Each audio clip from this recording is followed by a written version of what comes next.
They turn plain concrete into custom countertops. Discarded shovels become metal sculptures for the garden.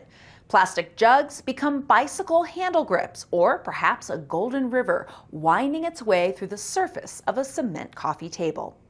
Meet Dylan McLean and Dalton Bevel, owners of the new Animas Artisans, a design and fabrication studio in Durango.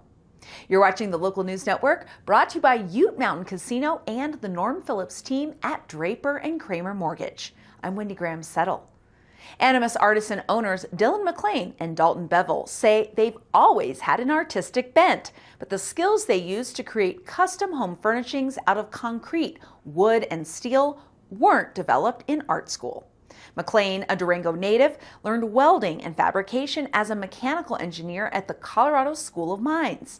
And Bevel grew up on a ranch in Nebraska, where he learned to weld, pour concrete, and wield a hammer and saw to construct or repair farm buildings.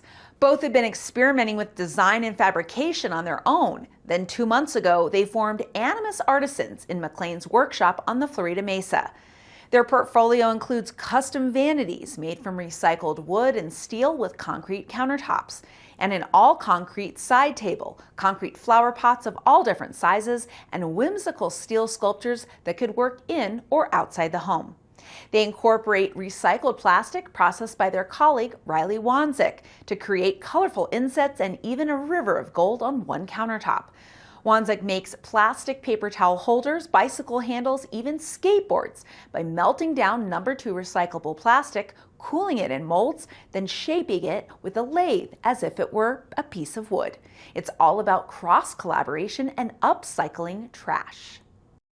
I think since we've been together, we've really been trying to mix the three mediums because there's a lot of advantages when you can combine them all. The biggest thing that we're finding right now is you can take a concept and basically go anywhere with it, and you can meet a certain budget and you can design it in certain ways. Like steel, for example, you can weld in certain ways and it's super strong, and then you can add like a concrete top so you have this smooth finish.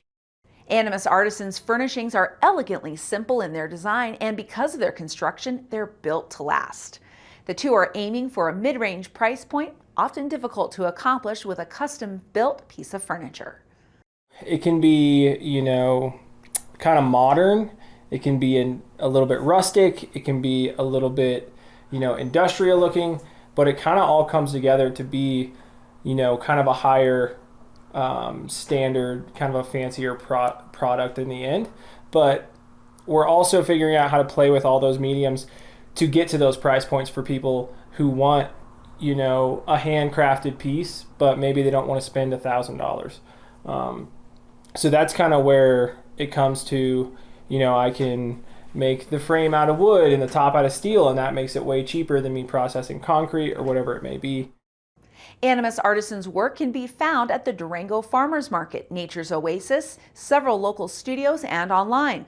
After investing in the creation and execution of a project, they admit that parting with a finished work can sometimes be difficult.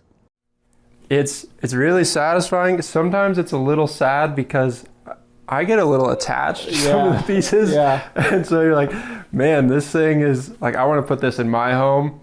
But seeing it go to someone else, and usually seeing the expression on someone else's face when they take it with them, is like, okay, this feels really, really good. Yeah. And for us, it's a lot of hard work and a lot of failures that lead to that. And while sometimes that's a pain, I think it's pretty cool to like work through all these mistakes to like end up with a really high quality product at the end. To see a portfolio of McLean and Bevel's work, or to visit their workshop to order a custom piece, visit animasartisans.com.